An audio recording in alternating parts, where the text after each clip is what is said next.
திருச்சிற்றம்பலம். நாம் திருவாசகத்தில் தொடர்ந்து சிந்தித்து வருகிற முறையிலே இன்றைக்கு சிந்திக்க இருக்கிற பகுதி ஆனந்தாதீதம். திருச்சதகத்தின் கடைசி பகுதியாகிய 10வது பாட்டு ஆனந்தாதீதம். ஆனந்தாதீதம் ஆனந்தாதீதம் என்பது ஆனந்தத்தினுடைய மிக மேம்பட்ட உச்சநிலை. இறைவனிடத்திலே தான் கலந்து ஒன்றி நின்று அனுபவிக்கின்ற அந்த பேரானந்தத்தினுடைய உச்ச நிலையை அடிப்படையாக கொண்டது என்று இதற்கு தத்துவார்த்தம் கூறுகிறார்கள். மாறிலாதமா கருணை வெள்ளமே வந்து முந்தி நின் மலர் கொள் தாளினை வேறிலா பத பரிசு பெற்ற நின்மைமை அன்பர் உண்மைமை மேவினார் ஏறிலாத நீ எளியாகி வந்து ஒளிசை மானுடமாக நோக்கியும் கீழிலாத நெஞ்சு உடையனாயினேன் கடையனாயினேன் பட்ட கீழ்மையே. மாறிலாத மாக்கருணை. மாறு என்பது ஒப்பு அல்லது சமம். மாறிலாத தனக்கு சமமில்லாததான மாக்கருணை வெள்ளமே பெரிய கருணையாகிய நீர்பெருக்கே. இறைவனுடைய கருணையானது அளவற்றதானதனாலே அதை கருணை வெள்ளம் என்று கூறுகிறார். மேலும் அவருடைய கருணைக்கு ஈடு இணை எதுவுமே இல்லை. அது பற்றியே மாறிலாத தனக்கு நிகரில்லாத ஒப்பில்லாத என்ற வார்த்தைகளினாலே அதை விளக்கியும் காட்டுகிறார். வந்து முந்தி நின் மலர் கொள் தாளினை வேறிலா பத பரிசு பெற்ற அப்பேற்பட்ட வெள்ளமே வந்தாய், முந்தி முந்தி முன்னே நின்றாய். நின் மலர் கொள் தாள் உன்னுடைய தாமர மலரை ஒத்து விளங்க முடியான தாளினை திருவடியை வேறிலா பத பரிசு பெற்ற. வேறு என்றால் இன்னொன்று, அதற்கு சமம் ஒப்பு என்பதுதான் அதற்கும் பொருள். ஆக வேறொரு ஓமை இல்லாததான பதப்பரிசு திருவடி பேரு. திருவடி பேற்றை பதப்பரிசு என்ற சொல்லால் சொல்கிறார். பதப்பரிசு பெற்றவர்கள் நின் மெய்மை அன்பர் உன்னுடைய உண்மையான அன்பர்கள். உன்னிடத்திலே உண்மை அன்பை செலுத்துகிறவர்கள் எல்லாம் உன்னுடைய பதப்பரிசாகிய திருவடி பேற்றை பெற்றவர்கள். அன்பருள் அந்த அன்பர்களுள்ளேயே மெய்மெய் மேவினார் உண்மையை அவர்கள் அடையலானார்கள். அதாவது அழியா பொருளாகிய திருவடியை அவர்கள் அடைந்தார்கள். ஆனால் உன்னுடைய திருவருளை நான் இன்னும் பெற்றேன் இல்லை என்பது இவருடைய அங்கலாய்ப்பு, அதாவது இவருடைய வருத்தம். ஏறிலாத நீ எளியாகி வந்து முடிவற்ற பரம்பொருளாகிய நீ ரொம்ப சாதாரண எளிய பொருளாக எனக்காக நீ வருகை தந்திருக்கிறாய். என்னிடத்திலே வந்தாய், குருநாதனாக தோற்றம் செய்தாய். அப்படி குருநாதனாக எளிமையாக ஒளி செய்மானுடமாக பிரகாசத்தை தருகிற மனித வடிவத்திலே வந்தாய். இந்த இடத்துல கொஞ்சம் மாத்திக்கணும். ஈரில்லாத ஒளியை ஆகி வந்துங்கிறத எடுத்து ஒளி செய்மானுடமாக வந்து என்று பின்னே சேர்த்தா பொருள் தெளிவாக இருக்கும். ஆகவே ஒளியை விடுவிடும்படியான மானுட வடிவத்திலே வந்து நோக்கியும் உன்னுடைய கண்ணினாலே என்னை பார்த்தாய்.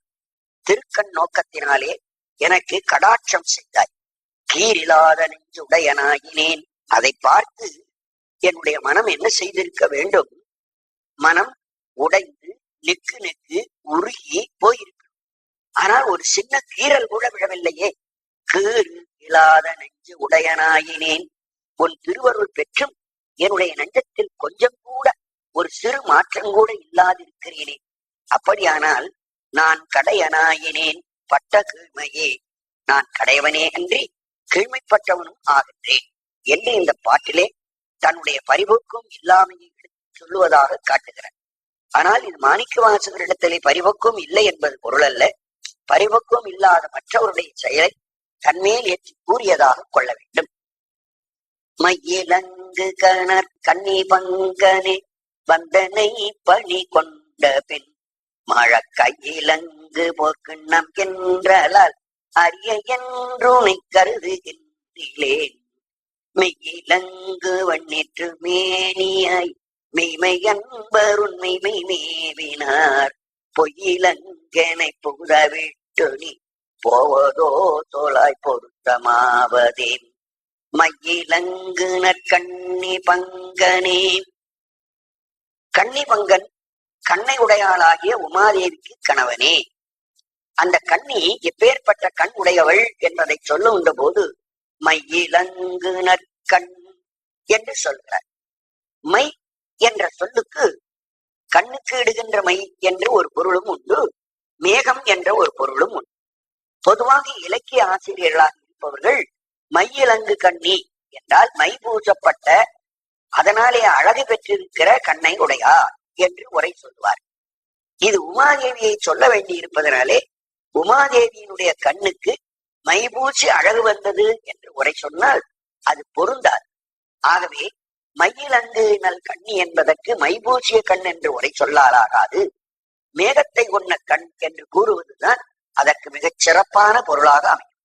மேகத்தை ஒத்த கண் என்று சொன்னால் மேகமானது இந்த உலகத்தில் இருக்கிற மக்கள் யாவர்க்கும் வேண்டியவர் வேண்டாதவர் பெரியவர் சிறியவர் அரசன் ஆண்டி என்ற வித்தியாசம் இல்லாமல் எல்லாருக்குமே மழை பெய்யும். அதுபோல உப்பு நிலம் இது நல்ல நிலம் என்று பார்க்காது, இது வற்றி போன குளம் இது தண்ணீர் இருக்கிற குளம் என்றும் பார்க்காது. எல்லா இடங்களிலும் சமமாகவே மழை பெய்யும். அதுபோல் உமாதேவியினுடைய கண் பார்வை இந்த உலகத்தில் உள்ள எல்லா ஜீவராசிகள் மீதும் ஒப்ப கருணை செய்யக்கூடியதாக இருக்கிறதுனாலே அவருடைய கண்ணை மேகத்தை ஒட்ட கண் என்று அதற்கு உரை கூறுவதுதான் சிறப்புடையதாக அமையும். மையிலங்கு நற்கண்ணி பங்கனி. மேகத்தை போன்ற பறந்துபட்ட ஒரு தாட்சண்யத்தை உடைய நல்ல கண்ணை பெற்றிருக்கிற உமாதேவிக்கு கணவனே. வந்தனை பணி கொண்டபின் நீ வந்தாய், குருநாதராக வந்தாய், என்னை பணி கொண்டாய், என்னை ஆட்கொண்டு என்னை உன் திருவடியிலே சேடனாக சேர்த்து கொண்டாய். அதற்கு பிறகு இறைவனே உன்னை பற்றி நான் என்ன நினைக்கிறேன் என்று கேட்டால், நீ ஒரு கைக்கு கிடைக்காத பொருள் என்று நான் நினைக்கவில்லை, மிக எளிமையாக கிடைக்கின்ற பொருள் என்றே நான் கிடைக்கிறேன். ஞானசம்பந்த பெருமான் குளக்கரையில் இருந்து அம்மே அப்பா என்று அழைத்தார், அழுதார். அழுத மாத்திரத்தில் சிவபெருமான் வெளிப்பட்டு வந்து அக்குழந்தை கையில் பாலை ஊட்டி பொற்கிண்ணத்தையும் கையில் கொடுத்து விட்டார். அந்த குழந்தைக்கு பொற்கிண்ணம் எவ்வளவு எளிதில் கிடைத்தது. அதுபோல இறைவனே நீயும் எளிதாக கிடைக்கக்கூடியவன் என்று நினைக்கிறேனே தவிர கிடைக்க முடியாதவன் அரியவன் என்று நான் கருதவில்லை என்று தெரிவிக்கிறார். மழை கையிலங்கு பொற்கிண்ணம் என்றால் மழை என்பது குழந்தை, இங்கே குழந்தை என்பது ஞானசம்பந்த குழந்தையை குறிக்கிறார். ஞானசம்பந்த குழந்தையினுடைய கையிலே கிடைக்கப்பெற்ற பொற்கிண்ணம், அந்த கிண்ணமானது எவ்வளவு எளிதில் கிடைத்ததோ அது போலத்தான் என்று நினைக்கிறேனே அல்லாமல் அரிய என்றுனை கிடைப்பதற்கு அருமைப்பாடுடையவன் அல்லது கிடைக்கவே முடியாதவன் என்று உன்னை கருதுகின்றேன் நான் நினைக்கிறேன். ஏனென்றால் நீயாகவே வந்து என்னை தடுத்து ஆட்கொண்டிருக்கிறாய். அதனாலே நீ எளியவன் என்பதை நான் ஞானசம்பந்தர் வரலாற்றோடைய ஒத்து தெரிந்து கொள்கிறேன். மெய்யிலங்கு வெண்ணீற்று மேனியாய். மெய் இலங்கு வெண்ணீற்று மேனியாய், வெந்நீர் பூசப்பட்ட மேனியை உடையவனே. அப்புறம் மெய்யிலங்கு வெந்நீர், உடம்பில் விளங்குகின்ற திருநீற்றை உடைய உடம்பை உடையவனேன்னா அது என்ன ரெட்டி செல்ல உரை வரும். அதனால மெய்யிலங்கு வெந்நீர் என்பதற்கு மெய் என்பதற்கு உடம்பு என்று உரை செய்யலாகாது. ஆகவே நீற்று மேனியாய் என்று சொல்லும் போது திருநீர் பூசப்பட்ட உடம்புடையவன். அப்ப வெண்ணீற்றுக்கு முன்னே இருக்கிற மெய் என்பது உடம்பல்ல, உண்மை, சத்தியம். மெய்யிலங்கு வெந்நீர் என்பது சத்தியம், உண்மை. உண்மையில் உள்ளது நீரு என்று ஞானசம்பந்தரே திருநீற்றை சத்திய பொருளாக அதை கூறியிருக்கிறார். ஆகவே மெய்யிலங்கு வெந்நீர் என்பதற்கு உண்மை பொருளாக, சத்திய பொருளாக, அழியா பொருளாக இருக்கின்ற திருநீற்றை பூசிய உடம்பை உடையவனே என்றுதான் அதற்கு உரை காண வேண்டும். மெய்மை அன்பருள் மெய்மை மேவினார். மெய்மை அன்பர் உண்மையாக பக்தி செலுத்துகிறவர்கள் எல்லாம் உண்மைமை மேவினார். உன்னது உண்மை பொருளாகிய திருவடியை வந்து அடைந்து விட்டார். ஞானசம்பந்தரை போன்ற அடியார்கள் எல்லாம் உன்னை அடைந்தார்கள். பொய்யிலங்கனை புதவிட்டு நீ. ஆனால் பொய்யோடு கூடியிருக்கிற என்னை இந்த உலகத்திலே புகுந்து கொஞ்ச நாள் வாழ்க என்று வைத்துவிட்டு நீ போவதோ, என்னை விட்டு விட்டு இப்படி தடுமாற விட்டு நீ தனியா பிரிந்து போவதானது நல்லதா சொலாய் சொல்லு. குருநாதராய் வந்தாய், எனக்கு வழிகாட்டினாய், எனக்கு ஞானம் ஊட்டினாய். ஆனா பாதியிலே என்னை இந்த உலகத்தில் இரு என்று கைவிட்டு விட்டு போவது நியாயமோ, பொருத்தமாவதோ, இது நியாயமா என்பதாக அவர் கேட்டார். இந்த பாட்டில் ஞானசம்பந்தருடைய வரலாறு இடம்பெற்றிருக்கிறது. அதை ஞானசம்பந்தர் என்று பெயர் சொல்லாவிட்டாலும் மழ கையிலங்கு பொன் கிண்ணம் என்று சொல்லுகிற இந்த வரலாற்றினாலேயே அது தெளிவாக பொருத்தமின்மையேன் பொய்மையும் உண்மையேன் போத என்றனை புரிந்து நோக்கவும் வருத்தமின்மையேன் வஞ்சமுன்மையேன் மாண்டிலேன் மலர் கமல பாதனே அமரத்தமேனியாய் அருளை அன்பரும் நீயும் அங்கெழுந்தருளி இங்கனை இருத்தினாய் முறையோ என் பிறன் பம்பனேன் வினைக்கிருதி இல்லையே பொருத்தமின்மையேன். நான் பொருத்தமாகிய நியாயத்தை உடையவன் அல்ல. பொருத்தம் என்பது நியாயம். எது முறையோ அது பொருத்தம். இது பொருத்தமா, நீ செய்யறது பொருத்தமா அப்படின்னு கேட்கணும். அப்ப நியாயமான்னு அர்த்தம். பொருத்தம் என்பதற்கு நியாயம். பொருத்தமின்மையேன், நியாயமில்லாதவன் என்று தன்னை சொல்றார். முறை தவிர நடக்கிறவன். பொய்மை உண்மையேன், அதுக்கு பதிலா பொய் இருக்கேன், பொய் உடையவனாக நான் இருக்கிறேன். போத என்பனை புரிந்து நோக்கவும், அவ்வளவு கீழ்மையானாகிய என்னையும் நீ குருநாதராக வந்து மிகுதியும் என்னை வந்தடைந்தாய். போத என்றால் மிகுதியாக, மிகுதியாக என்னை இடத்திலே புரிந்து இரக்கங்காட்டி, போத என்பதோடு புரிந்து என்பதை சேர்க்கணும். மிகுதியும் புரிந்து மிகுதியும் அன்பு காட்டி என்னை நோக்கவும், என்னை நீ அருட்கண்ணால் பார்த்தாய். பார்த்தவும் நான் அதை பற்றி தெரிந்து கொள்ளாமல் வருத்தமின்மையேன், கொஞ்சம் கூட முயற்சி இல்லாதவனாகிய நான். வருத்தம்னா முயற்சி. வருத்தமின்மையேன் வஞ்சம் உண்மையேன், முயற்சியும் இல்லை, என் உள்ளத்திலே வஞ்சகமும் நிறைந்திருக்கிறது.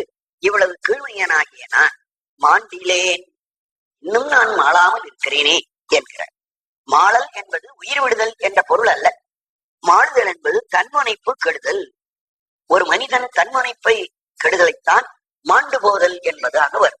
பல இடத்திலே இங்கே அவர் சொல்லிக் கொள்வார், இப்படி மாண்டிலேன் சாகிலேன் என்றெல்லாம். அதெல்லாம் தன்னுடைய முனைப்பு, ஆன்மாவினுடைய ஒரு ஆன்மபோதம். அதைத்தான் தன்முனைப்பு என்பார். அந்த ஆன்மபோதம் இன்னும் எனக்கு நீங்கவில்லை என்பதாக பேசுகிறார்.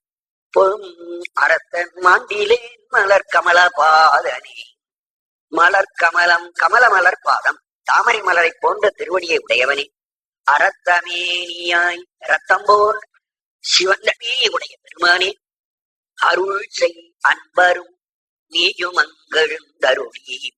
நீ எழுந்தருளி வரும்போது அருளை செய்கின்ற அன்பரும் நீயுமாக இங்கு குருநாதராக வந்தாய். குருநாயகராய் வரும்போதே இன்னும் சில அடையார்களையும் உன்னோடு நீ அழைத்து வந்தாய்.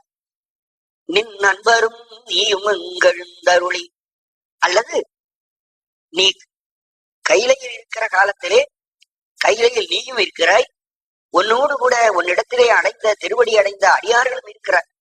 அருள் செய்ய அன்றும், அதாவது முன்னால் அருள் செய்யப்பட்டு சிவப்பேறு பெற்று பதவி அடைந்த முன் சொல்லப்பட்ட ஞானசம்பந்தர் போன்ற அடியார்கள் எல்லாம் அங்கே இருக்கிறார். அவரோடு நீயும் அங்கெழுந்தருளி, நீயும் அவரோடு கூடி அந்த கைலாயத்திலே தங்கி இருக்கிறாய். ஆனால் நான் என்ன ஆனேன் என்றார், நீயும் அங்கெழுந்தருளி இங்கு என இருத்தினாய், நீ பூலோகத்தில் கிட என்று சொல்லிவிட்டு போன. முறையோ, நியாயமா? மற்ற அடியாரோடு கூட நீ தனியா கைலாயத்தில் இருக்கிறாய், என்னை இந்த பூலியிலே இருக்க என்று சொல்லிவிட்டு போனாயே, இது நியாயமோ? என் எம்பீரான் வம்பனேன் வினைக்கிருதி இல்லையே. நான் ஏனோ இன்னும் பூர்வ ஜென்ம வினை பாசம் கொஞ்சம் இருக்கிறது, அதை கழிப்பதற்காக உலகத்தில் ஜீவிக்க வேண்டும் என்று நீ சொல்வாயானால் அந்த வினை இன்னுமாயிருக்கிறது.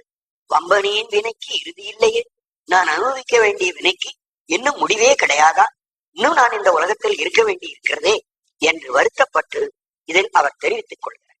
இல்லை நின் கிழக்கன்பதென்கணே, நின் கிழக்கு அன்பு என்பது இல்லை என்கண், என்கணே என்னிடத்தில் நின் கிழக்கு அன்பு, உன் திருவடியில் செலுத்த வேண்டிய அன்பு என்பது இல்லை.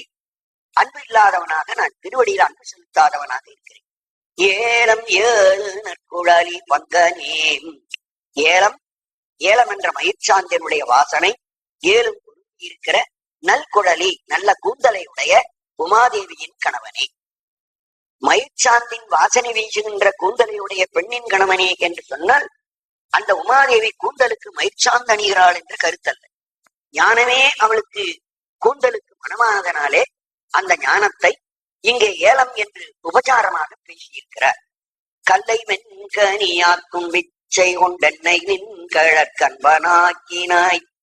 கல்லை மென்கனியாக்கும் விச்சை, ஒரு கருங்கல்லை வாழைப்பழமாக மாற்றி விடுகிற மாயாஜால வித்தை. கருங்கல்ல ஒருத்தன் மாம்பழம் வாழைப்பழம் சீப்பு போல ஒருத்தன் கருங்கல்லை செதுக்கி வச்சிருந்தான். அதை ஒரு சித்தர் அங்கிருந்து உண்மையான உரித்து தின்கிற வாழைப்பழமாகவே சித்தினாலே செய்து காட்டினார். அப்படி செய்து காட்டுகிறது ஒரு விச்சை. அதுபோல என் மனத்தை நீ எப்படி ஆக்கி விட்டாய்? கருங்கல் போன்றிருந்த இந்த மனத்தை வாழைப்பழம் போல குழைய வச்சு விட்டாயே. கல்லை மென்கனியாக்கும் விச்சை, அந்த ஒரு தந்திரத்தை கொண்டுதான் என்னை நின்கழற்கம்பனாக்கின, என்னை உன் திருவடிக்கு அன்புடையவனாக நீ ஆக்கிவிட்டாய். எல்லை இல்லை நின் கருணை, உன் கருணைக்கு எல்லையே இல்லை, அளவே இல்லை. என்னத்தில் நீ வைத்திருக்கிற இந்த இரக்கத்துக்கு அளவில்லை எம்பிரான்.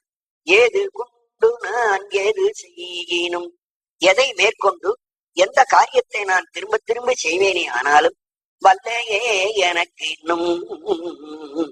உன்கழல் காட்டி மீட்கவும் அறிவில்வானே, உன்னுடைய திருவடியை காட்டி எனக்கு காண்பித்து மீட்கவும் மறிவில்வானவனே, குற்றமில்லாத பெருமானே, என்னை இந்த உலகத்தில் இருந்து மீட்கதற்காக வல்லையே இன்னும் உன்னுடைய திருவடியை இன்னொரு தடவை எனக்கு வந்து காட்டு என்னை திரும்பி அழைத்துக் கொள்வதற்கு நீ வல்லமை உடையவனாக இருக்கிறாயா என்று கேட்டு. வானநாடரும் மறியோநாதனி மறையில் ஏறு முன் தொடரோநாதனி என்னை நாடரும் தெரியோநாதனி என்னை இன்னித ஆண்டு கொண்டவ உனை நாடகம் ஆடுவித்தவ பொருகி நான் உனை படுக வைத்தவ ஞான நாடகம் ஆடுவித்தவ நைய வையகத்து உடைய விச்சையே. வானநாடரும் அரியோநாதனி, எங்கள் பூலோகத்தை விட தேவலோகம் மேலே இருக்கிறது. அந்த மேலோகத்தில் இருக்கக்கூடிய தேவர்களாலும் உன்னை அறிய முடியாது.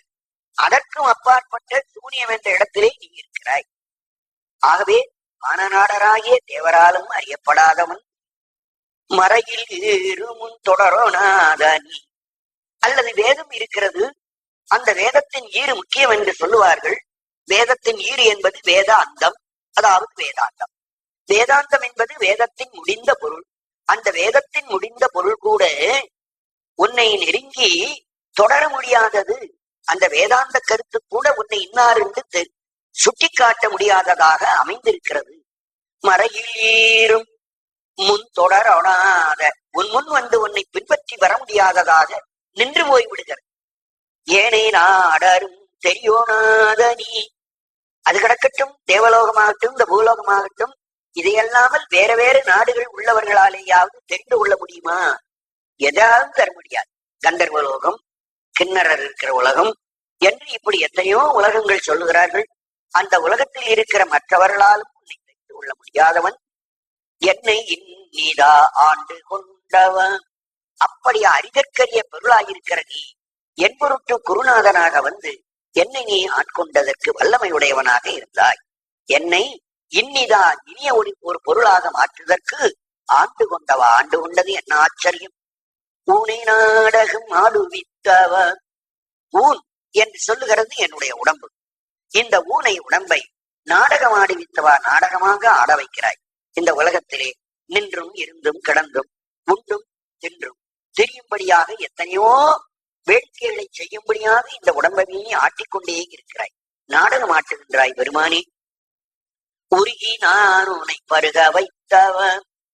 நான் உருகி உருகி உன்னையே குடிக்கும்படியாகவும் நீ வைத்து விட்டாய். நான் உருகினேன், ஆனால் குடித்தது என்னை அல்ல உன்னை என்று சொல். எந்த பொருளை உருக்குறோமோ அதை குடிக்கிறது உலகத்து வழக்கம். ஆனால் இவர் தன் மனத்தை உருக்கினார். உருக்கினவர் தன் மனத்தை குடித்ததாக சொல்லவில்லை, இறைவனை பருகினாரா. இறைவனை பருக வேணுமானால் இவர் மனம் கல்லாயிருக்கிற வரையில் இறைவனை பருக முடியாது. இறைவன் குளி தண்ணீராத்தான் உருகி இருக்கிறான். அவன் உருகி இருந்தாலும் அவனை குடிப்பதற்கு மனம் உருக வேண்டும். மனம் உருகினால் அவனை குறிக்க முடியும் என்பதனாலே தான் உருகி என் மனம் உருக்கம் பெற்று அதன் பிறகு உன்னை நான் குடிப்பதற்காக என வைத்தவனே. வைத்தது என்ன ஆச்சரியம்! ஞான நாடகம் ஆடுவித்தவன் என்னை ஞான நாடகத்துக்கு கொண்டு வந்து வைத்தாய்.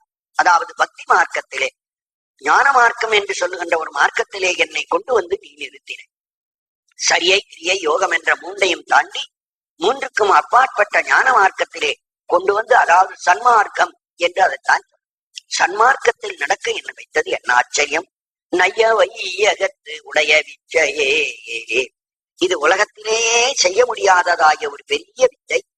நைய என் மனம் குழையும்படி இந்த உலகத்திலே என்னை இப்படி வைத்தது ஒரு பெரிய ஆச்சரியம் என்று வியந்து கொள்கிறேன்.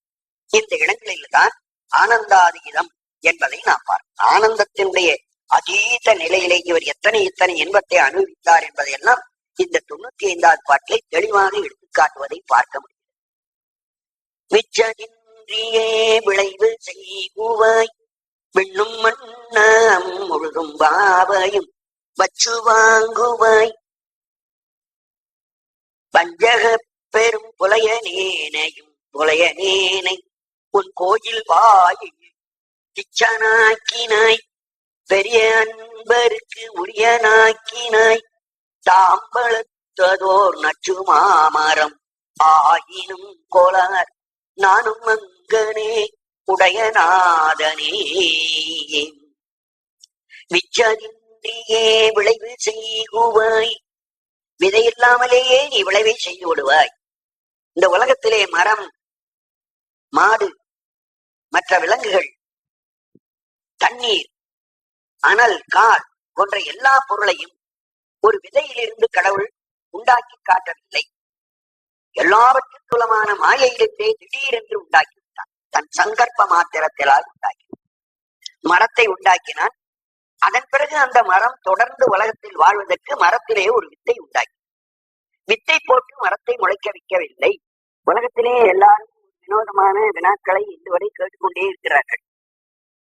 விதை முந்தியா மரம் முந்தியா, கோழி முந்தியா முட்டை முந்தியா, எது என்று கேட்கிறார்கள். இதை யாராலும் பதில் சொல்ல முடியாமலேயே நின்று போய் விடுகிறார்கள். ஆனால் இதற்கு பதில் இல்லாமல் இல்லை, பதில் இருக்கிறது. அந்த பதிலை இந்த இடத்திலே நாம் பார்க்கிறோம். மாணிக்கவாசகர் சொல்லுகிறார், மிச்சதின்றியே விளைவு செய்வாய், விதை இல்லாமலேயே நீ மரமுதிரியவற்றை உண்டாக்கி விடுவாய். அப்ப மரம்தான் முந்தி, வித்து அந்த மரம் உண்டாக்கின பிறகு அதிலிருந்து வந்தது என்பது நம்முடைய சைவத்தினுடைய அடிப்படை பொருள். இதே கருத்தை அப்பர் சுவாமிகளும் ஒரு இடத்திலே தெரிவிக்கிறார். நரியை குதிரை செய்வானும் நரகரை தேவு செய்வானும் விரதங்கொண்டு ஆடவல்லானும் விச்சின்றி விளைவு செய்வானும் என்று விதையில்லாமலேயே நாத்தை உண்டாக்கி கொடுக்கிறான் என்று திருநாவுக்கரசரும் சொல்லுவதை பார்க்க. ஆகவே கடவுள் படைக்கிற காலத்தில் விதை என்பதை உண்டு பண்ணவில்லை, மரம் செடிகளை உண்டு பண்ணினார்.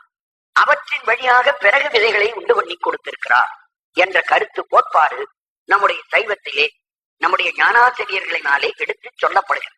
அதைத்தான் இங்கே காட்டுகிறார். நீ எந்த விதையும் உனக்கு தேவையில்லை, விதையில்லாமல் நினைப்பு மாத்திரத்தாலேயே எல்லா மரங்களையும் செடிகளையும் கொடிகளையும் நீ உண்டு பண்ணி விடுவாய். விண்ணும் மண்ணகம் முழுதும், விண் என்ற ஆகாயம், மண் என்ற பூமி முழுதும், இதற்கு கீழே இருக்கிற நரகம் ஆகிய எல்லாமும் யாவையும் வச்சு வாங்குவாய். எல்லாவற்றையும் நிலையாக இந்த உலகத்திலே நிலைக்க வைப்பாய். பிறகு திரும்ப வாங்கிக் கொள்வாய், அதாவது அழிக்கவும் செய்வாய். வஞ்சக பெரும் புலையனேனை, வஞ்சகமே உடைய புலைத்தன்மையுடைய இழித்தன்மையுடையவனாகிய என்னை உன் கோயில் வாயிலில் பிச்சனாக்கினாய். நான் தகுதி இல்லாதவனாக இருந்தும் என்னையும் உன்னுடைய திருப்பெருந்துறை என்ற கோயிலிலே ஒரு பித்தனாக, உனக்கு அன்புடையவனாக என்னை மாற்றிவிட்டாய். உன் கோயில் வாயிலில் என்றால் கோயிலில், திருப்பெருந்துறை என்ற கோயிலிலே நீ குருநாதரா வந்து என்னை ஆட்கொண்டாய். அதனாலே கோயிலில் என்னை உன் திருவடிக்கு ஆளாக்கினாய். அது மட்டுமல்ல, பெரிய அன்பருக்கு உரியனாக்கினாய். பெரியர் அன்பவர் என்பவருக்கு என்னை ஒரு பணி செய்ய வைத்திருந்தாய் என்று சொல். இந்த பெரிய அன்பர் என்று மாணிக்கவாசகர் இங்கே சொல்றது யாரை? இது ஒரு விவரம் புரியாத ஒரு தொடராக இங்கே அமைத்திருக்கிறார். ஆனால் அந்த காலத்தில் பெரிய அன்பர் என்றால் அது யார் என்று மக்களுக்கு தெரிந்திருக்கிறது. அதனால் தான் அவர் பெயர் சொல்லாமலேயே பெரிய அன்பர் என்று சொன்னார். இதை விளங்கிக் கொள்ள வேண்டுமானால் பட்னத் சுவாமியினுடைய திருவிடமருதூர் ஒரு மும்மணி கோவிலை போய் பார்க்க. அவர் சொல்லுகிறார், வரகுணபாண்டியனைத்தான் பெரிய அன்பன் என்று சொல்கிறார். இந்த திருவிடமருதூரிலே பலவிதமான திருவுரு பணிகளை வித்துடையவனாக செய்து பேர் அன்புடையவனாக இருந்திருக்கிறார். பெரிய அன்பின் வரகுண தேவரும் என்று அதை தெளிவாக அதை பின்னே வந்த மாணிக்கவாசகர் அவர் கருத்தை நம்முடைய பட்னத் சுவாமிகள் தெளிவு செய்கிறார். அதனால பெரிய அன்பர் என்பது வரகுணபாண்டியன். வரகுணபாண்டியனுக்கு என்னை அன்புடையவனாக மந்திரியாக இருக்கும்படி நீ என்னை ஆக்ஞாபித்திருந்தாய். கொஞ்ச நாள் அந்த வரகுணபாண்டியனிடத்திலே நான் மந்திரியாக இருந்தேன். பிறகு அந்த மந்திரி பதவியின் தொடர்ந்து இப்பொழுது வந்திருக்கிறேன் என்ற செய்தியை இந்த இடத்துல அவர் குறிப்பிடுறார். இதனாலே மாணிக்கவாசர் காலத்தில் இருந்த பாண்டியன் வரகுணன் என்பது தெளிவாகிறது. பெரிய அன்பருக்கு உரியனாக்கினாய் என்பதனாலே பெரிய அன்பன் என்பவரை பட்னத்தார் வரகுணபாண்டியன் என்று சொல்வதனாலும் வரகுணபாண்டியனுக்கு இவர் மந்திரியாயிருந்தார் என்ற செய்தி இந்த பாட்டில் தெளிவாவதால் மாணிக்கவாசருடைய காலம் வரகுணபாண்டியனுடைய காலம் என்பது தெளிவு பெறுகிறது. உரியனாக்கினாய், நான் இப்பொழுது தகுதி உள்ளாதவனாக இருக்கலாம். ஆனால் இதற்கு ஒரு உதாரணம் சொல்கிறேன்.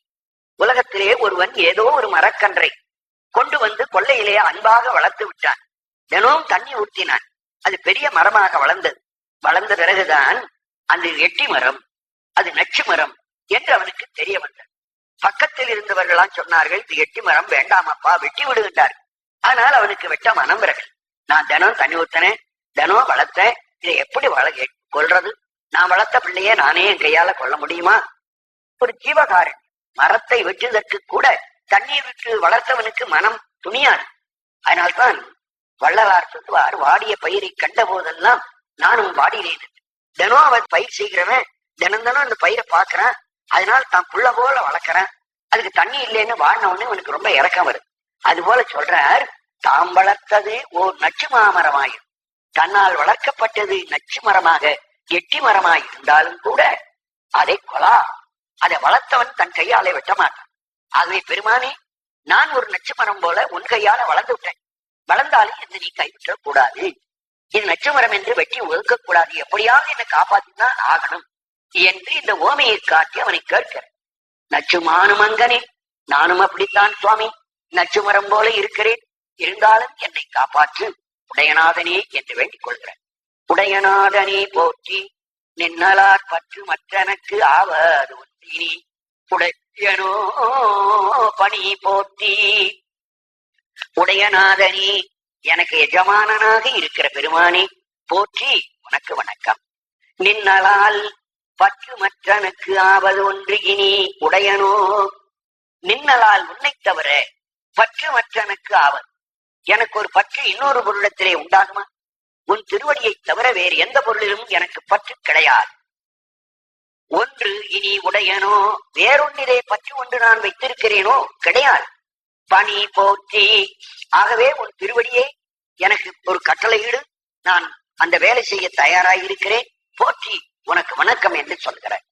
சுந்தரனும் அப்படித்தான் சொல்றார். மற்ற பற்றனக்கின்றி நின் திரு பாதமே மனம் பாவித்தேன். மற்ற பற்றனக்கின்றி, அதே தொடர் பற்று மற்றனுக்கு ஆவது என்ற அந்த சொல் விழுக்காடுகள் இவருடைய பாடலில் பயின்று வருவதை பார்க்கிறோம். கும்பரார் தம் பராபரா போற்றி, தேவர்களுக்கெல்லாம் மேம்பட்ட பரனாய் இருக்கிற இறைவனே உனக்கு வணக்கம். யாரினும் கடையனாயினேன் போற்றி, நான் எல்லோருக்கும் கடையனாயிருக்கிறேன், நான் உனக்கு வணக்கம் செல்கிறேன் பெருமானே. என் பெரும் கருணையாளனே, எனக்கு பெருங்கருணை செய்த பெருமானே போற்றி. என்னை நின் அடியனாக்கினாய், என்னையும் உனக்கு அடியனாக்கி கொண்டாய் பெருமானே போற்றி. ஆதியும் அந்தமும் ஆயினாய் போற்றி, உலகத் தோற்றத்திற்கு ஆதியாகவும் இந்த உலகம் அழிவதற்கு முடிவாகவும் நீ இருக்கிறாய். ஆதியும் அந்தமுமானாய் என்றால் இறைவனுக்கு ஆதியோ அந்தமோ கிடையாது. இறைவனால் படைக்கப்பட்ட உலகத்துக்கு ஆதியும் அந்தமும். அந்த உலகத்துக்கு அவன் ஆதியாக முதலாயிருந்து படைத்தான். அதே உலகத்துக்கு அவன் அந்தமாக இருந்து அழிக்கவும் செய்கின்றவன் ஆகிறார். அப்படிப்பட்ட பெருமானே போற்றி, அப்பனே போற்றி, என் தந்தையே உனக்கு வணக்கம். அப்பனே எனக்கு அமுதனே, ஆனந்தனே, அகம் நக அள்ளூரு தேன் ஒப்பனே, உனக்கு உரிய அன்பரில் உரியனாய் உனை பருக நின்றதோர் துப்பனே, சுடர் முடியனே, துணியாளனே, தொழும்பாளர் எட்பினில் வைப்பனே, எனை வைப்பதோ சொலாய் நைய வையகத்து எங்கள் மன்னனே. அப்பனே தந்தையே, எனக்கு அமுதனே, அமுதம் போல இருக்கிறவனே, ஆனந்தனே, பேரானந்தத்தை தரக்கூடியவனே, அகம் நக அள்ளூரு தேன் ஒப்பனே, என் உள்ளத்திலிருந்து ஊறி வரும்படியாக, அள்ளூறுதல் என்றால் உள்ளிருந்து ஊறி வரும்படியான தேன் தேன் போன்றவனே, உனக்கு உரிய அன்பரில் உரியனாய், உனக்கு உரிய அன்பர்களுக்கு இதற்கு முன்னே எத்தனையோ அடியார்கள் வந்து அடைந்தார்கள். அந்த அன்பர்களில் நானும் உரியனாக ஏற்றுக்கொள்ளக்கூடாத உரியனாய் உனை பருக நின்றதோர் துப்பனே, உன்னையும் நான் பருகும்படியாக எனக்கு கிடைத்த உப்பா உணவானவனே. துப்பு என்றால் துப்பாக்கு துப்பாய துப்பாக்கி என்று உண்பார்க்கு உண்பதற்குரிய உணவாக ஆக்கி என்று சொல்லுவார் வள்ளுவர். அதே போல துப்பன் என்றால் உண்ணுகின்ற உணவுப் பொருளாக இருக்கிற பெருமானே. உரியனாய் உனை பருக நின்றதோர், உன்னை குடிப்பதற்கு உரியவனாக நிலைத்திருக்கிற துப்பனே, உணவுப் பொருளாயிருப்பவனே. உண்ணுகின்ற பொருளை கூட இறைவனாக காண வேண்டும் என்பது உரிய உண்மையான அடியாருடைய பக்தி. ஆழ்வார்களில் நம்ம ஆழ்வார், அவர் வெற்றிலை பார்க்கிறார், குடிக்கிற தண்ணீரை பார்க்கிறார், எல்லாம் திருமாலாக இருக்கிறார். உண்ணும் தின்னும் சோறும் பருகும் நீரும் தின்னும் வெற்றிலையும் கண்ணனன் பெருமா என்று அவர் பாடுகிறார். அதனால இவர் துப்பனே என்று இவரும் அந்த கருத்திலே ஒத்து வருகிறார். சுடர் முடியனே, ஒளிவிடுகின்ற கிரீடத்தை தேவனே, துணையாளனே, எனக்கு துணையாக இருக்கிற பெருமானே, தொழும்பாளர் எப்பினில் வைப்பானே, அடியார்களுக்கு துன்பம் பெறுகிற காலத்தில் அவர்களுக்கென்று சேர்த்து வைக்கப்பட்ட சேமிப்பொருளாய் இருப்பவனே, எனை வைப்பதோ சொலாய் நைய நைய, என்னை வைப்பதோ, நான் வருந்தும்படி என்னை இந்த உலகத்துல இன்னும் கொஞ்சம் வாழ்ந்து விட்டு விடலாமா? வையகத்து நைய, இந்த உலகத்திலே நான் வருந்த என்னை இந்த உலகத்தில் வைக்கலாமோ சொல்லாய் எங்கள் மன்னனே என்று கேட்கிறேன். மன்ன எம்பிரான் வருக, மன்ன அரசனே, நிலைபேருடையவனே என்கிற. மன்னுதல் என்றால் நிலை, இறைவன் அடியா பொருள், அவனை நிலைத்தவன் என்ற கருத்திலே பல இடத்திலே சொல்லுவார். மன்ன எம்பிரான் வருக, எம்பெருமானே நீ வருக, என் எனை வருக, என் வருக என்று என்னை சொல். நீ கைலாயத்தில் இருந்து கொண்டு பூலகத்தில் இருக்கிற என்னை பார்த்து நீ வாப்பா கைலாயத்துக்கு வா என்று என்னை அங்கிருந்தே கூப்பிடு. வருக என் எனை, என்னை வருக என்று நீ கூவி அழைப்பாய். மாலும் நான் முகத்தொருவன் யாரினும் முன்ன எம்பிரான் வருக என் எனை, மாலும் திருமாலை காட்டிலும் நான் முகத்தொருவன், நான்கு முகத்தை உடைய பிரம்மனை காட்டிலும் யாரினும் இன்னும் மற்றவர்களை காட்டிலும் முன்ன அவர்களுக்கு முன்னே வரும்படியாக வருக என் எனை, என்னை வருக என்று நீ சொல். முழுவதும் யாவையும் இறுதியா, இறுதி உற்ற நாள், முழு பொருளும் எல்லா பொருளுமே இறுதியாக அழிந்து போகிற மகா சங்கார காலத்தில் பின்ன அவற்றுக்கும் பின்னாக நீ மட்டும் தங்கி இருக்கிற பெருமானி, வருக என் எனை, என்னை பார்த்து வருக என் வருக என்று சொல். பன்ன எம்பிரான் வருக என் எனை, எம்பிரானே வருக என்று பன்ன திரும்பி திரும்பி சொல். என்னை வா வா வா என்று கூப்பிடு. பாவநாசனின் சீர்கள் பாடவே, பாவத்தை அழிப்பவனே உன்னுடைய சிறப்பை நான் பாட வேண்டும், என்னை கைலாயத்துக்கு வருக என்று அழைத்துக்கொள் என்று கேட்கிறேன். பாட வேண்டும் நான் போற்றி நின்னையே, நின்னையே போற்றி பாட வேண்டும். இறைவனே, நான் இந்த உலகத்தில் இருக்கிற மக்களை பாடக்கூடாது, இறைவனைத்தான் பாட வேண்டும். இதை சுந்தருடைய பாடு நமக்கு நினைவரும். தம்மையே புகழ்ந்திச்ச வேசினும் சார்பிலும் தொண்டர் தடியிலா பொய்மையாளரை பாடாதே, பொய்யாளரை பாடாதீங்கள் புகழூரை பாடுங்கள் என்று எப்படி நமக்கு இறைவ சிந்தனையை ஊட்டுகிறாரோ சுந்தரர், அதுபோல இவரும் சொல்லுகிறார், நின்னையே நான் பாட வேண்டும். பாடி நைந்து நைந்து உருகி நிற்கு நிற்கு ஆட வேண்டும். அப்படி பாடி மனம் நெய்ந்து நசுங்கி அப்படியே குழைந்து குழைந்து உருக்கம் எடுக்க வேண்டும். உருகி போகணும், தண்ணியா ஓடணும், நெக்கு நெக்கு அப்படியே தூள் தூளாக போகணும். அதன் பிறகு உன் முன்னே இருந்து நான் கூத்தாடுவேன், ஆனந்த பரவசம் அடையவேன்.